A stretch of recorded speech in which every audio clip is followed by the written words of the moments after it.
All right, let's get to the media bashing MAGA for politicizing the stabbing. And you are mentally ill. You have a hard time knowing that you are mentally ill. But also, I mean, people like Charlie Kirk, they've been looking for opportunities to make this some sort of like reciprocal George Floyd situation. And for Charlie Kirk to say, we know he did it because she's white, when there's no evidence of that, it's just pure race mongering, hate mongering. It's wrong. You dummies. This happened weeks ago.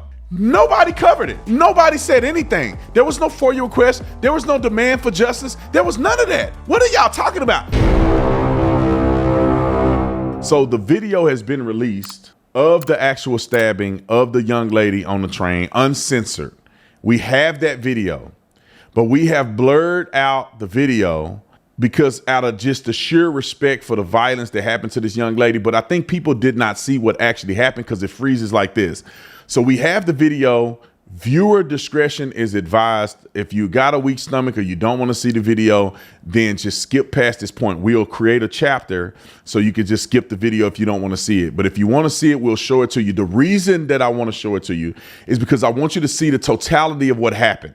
I want you to see what happened to the young lady, how quick it happened, and the subsequent actions after it happened, meaning that nobody even looked in her direction to help her. And there is reasons why.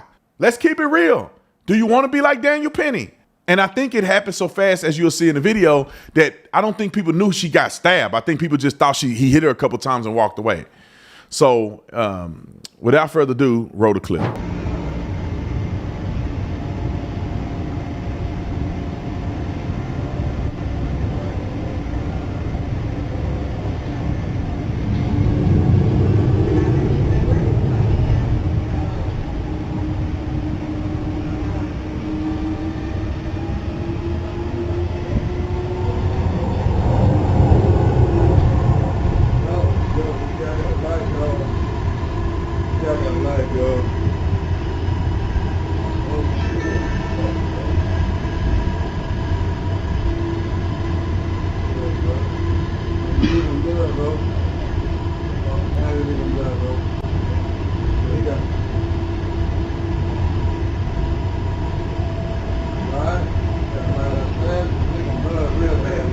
So as you can see, nobody even helped her. The guy just did this for no reason. But the lunatics on social media,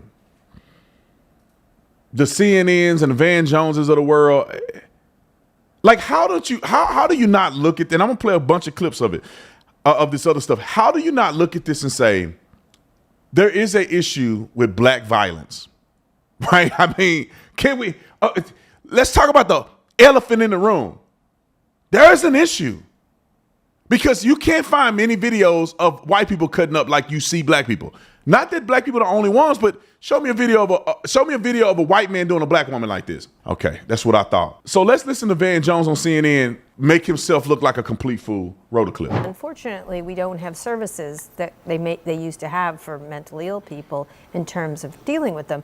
And I think the problem here is, I'm guessing the Trump administration was looking for an example. This video was quite disturbing. You have the combination of social media at the same time blowing it up, and so it creates sort of the perfect storm to point to something. Just like when Dukakis, when he was running for president, Lee Atwater took advantage of that one incident that was terrible, that was very troubling for voters once they called attention to it. So certain people have been looking for an opportunity to find a case like this, to make a point like this. I want to play, this is Charlie Kirk, why he says this hasn't gotten a lot of attention.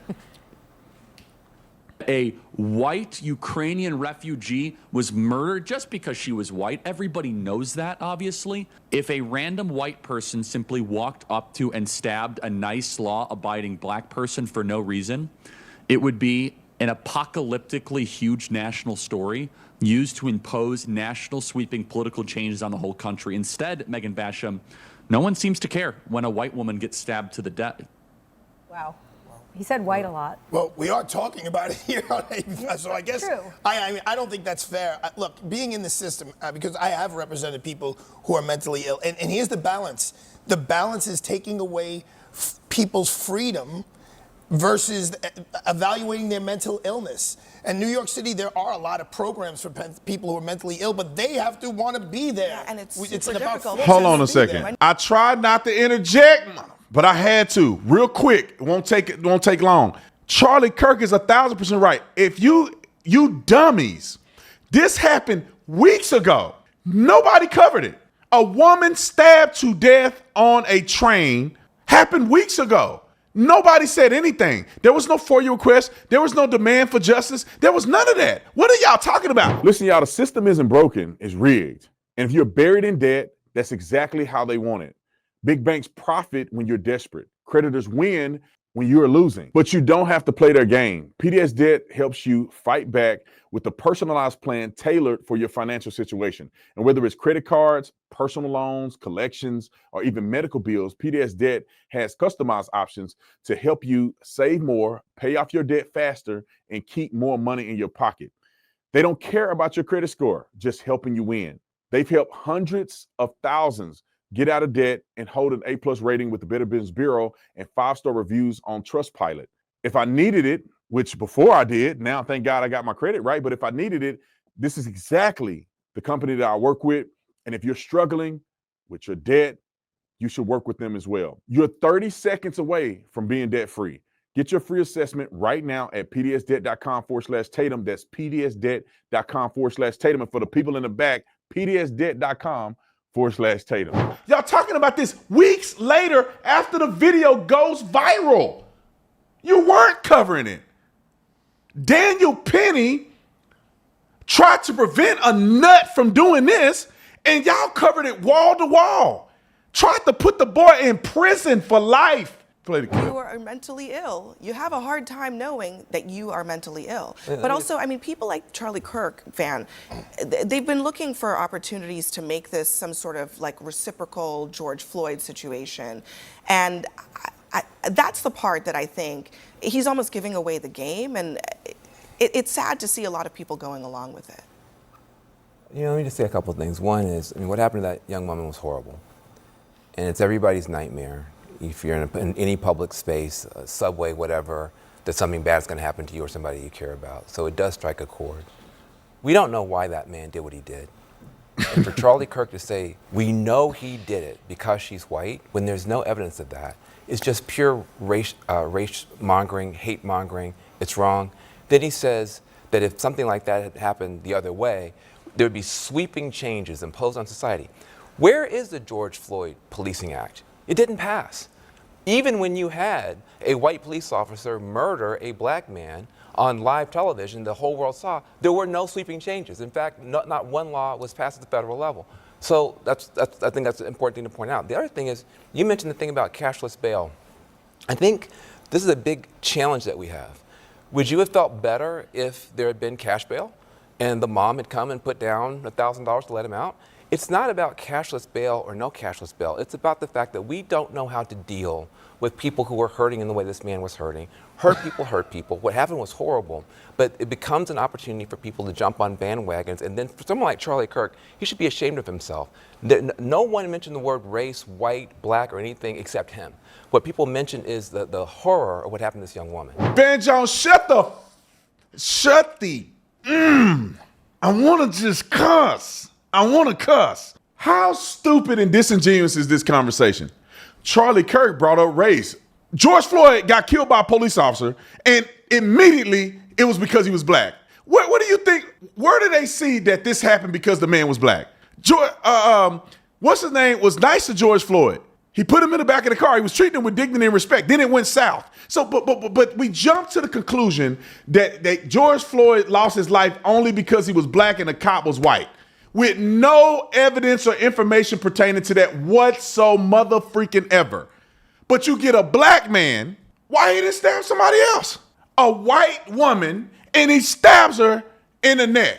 If you can draw the conclusion that the black men are getting killed because they black, you can draw the conclusion that she got killed because she white. Why you can't draw the conclusion? Sweeping legislation. They had Black Lives Matter movement. The president spoke on it. It was all kind of stuff going on. They tried to pass legislation. But hey, dummy, it's already against the law to violate people's constitutional rights. Already against the law to violate people's civil rights. It's already against the law to murder somebody. So what legislation are you going to pass, stupid, when it's already against the law? And he went to prison. He's still in there. What are we talking about? All right. I think Gutfeld, and why are the white people, why are white people the ones that seem to have, think about the show CNN, 2 black people dumb, the one white lady dumb. The percentage of black people that's dumb on this issue is a higher percentage than white people. Why? And then you got Gutfeld and them talking about it. And why do they make more sense? Why? Play the clip. I'm tired also of the term mental illness being used as a cover for criminality. When a thug targets a woman, that is not insane. He knows she's weaker. When he comes from behind with a knife, that's not insane. Pause he it. minimizes. But I want y'all to pay attention to this real quick. This goes back to what Van Jones said. Put the clip on the screen so the people can see it. There is a black person behind him, a black person next to him, a black person next to that person, and the only person he stabbed was this white woman. And you telling me that he didn't stab her because she white. Every person around him is black except her, and he killed her because she white, because he crazy, and he's a racist, and this is what racist black people do. Play the clip. Arm on him. When the thug flees, that's sane because he knows if he stays, he'll be arrested. So what would be insane would be if he were to face off against a man without a weapon, somebody like a Tyrus. That would be insane. You'd go, okay, that's crazy. But almost all of these people that do this stuff, they go after women. That is not insane. That's self-preservation. This is not insanity. It's an evil mind. And it's an evil mind that is somehow excused in a culture that weaponizes victim status. In this case, mental illness. And what is it about a society that contributes to this?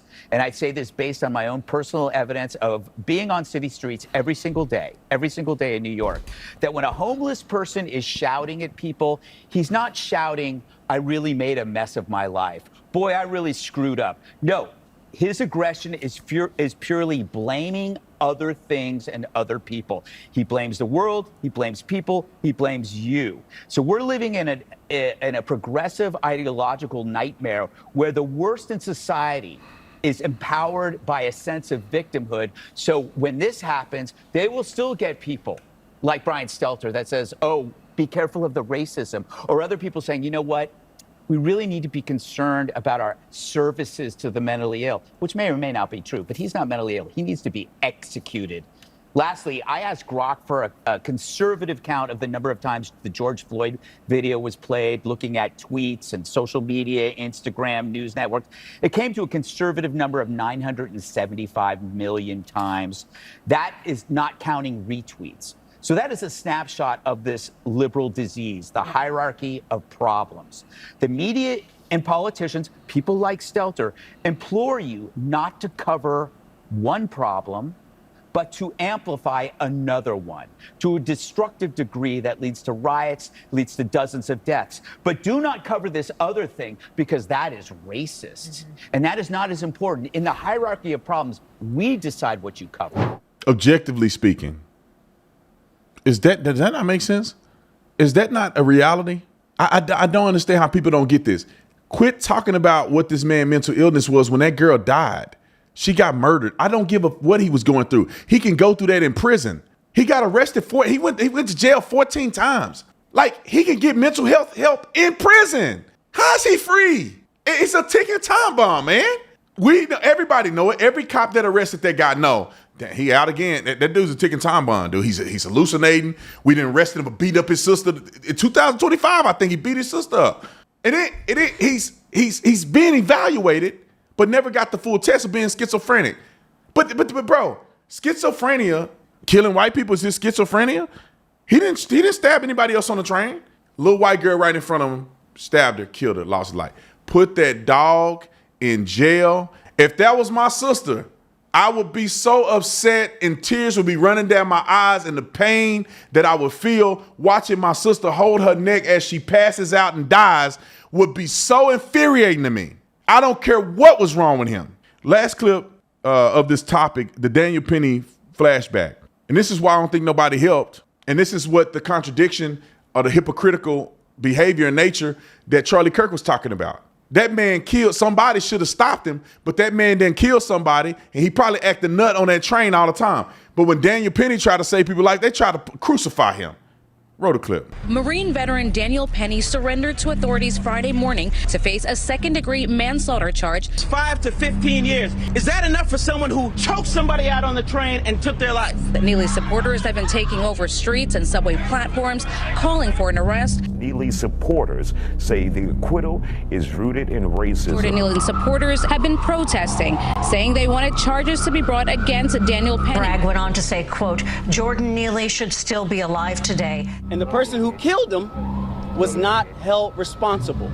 I don't know if he needed to hold him for 6 minutes. I think it's a tragedy that Neely is dead today. Multiple people testified that he didn't approach anyone in a threatening manner.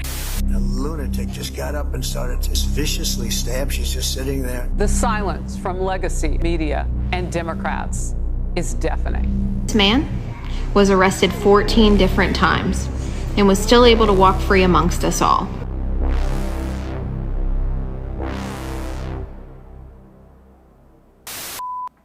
Now, somebody explain to me why the media isn't covering that, but they cover Daniel Penny so hard. They demonize that man. He should get life in prison. They want him to get life in prison. But nobody's covering this guy brutally stabbing this young girl. Can you believe that? They covered a guy who was trying to restrain another guy. Daniel Penny wasn't the only one restraining him. For you stupid people. Daniel Penny was holding him and other guys were holding his legs. Everybody thought he was a threat. White and black. You mofos, man, y'all crazy. I'm not talking about the people that follow me because y'all all smart. I'm talking about all these other nut jobs that go to your job and is crying and these people are evil, man. These people are evil.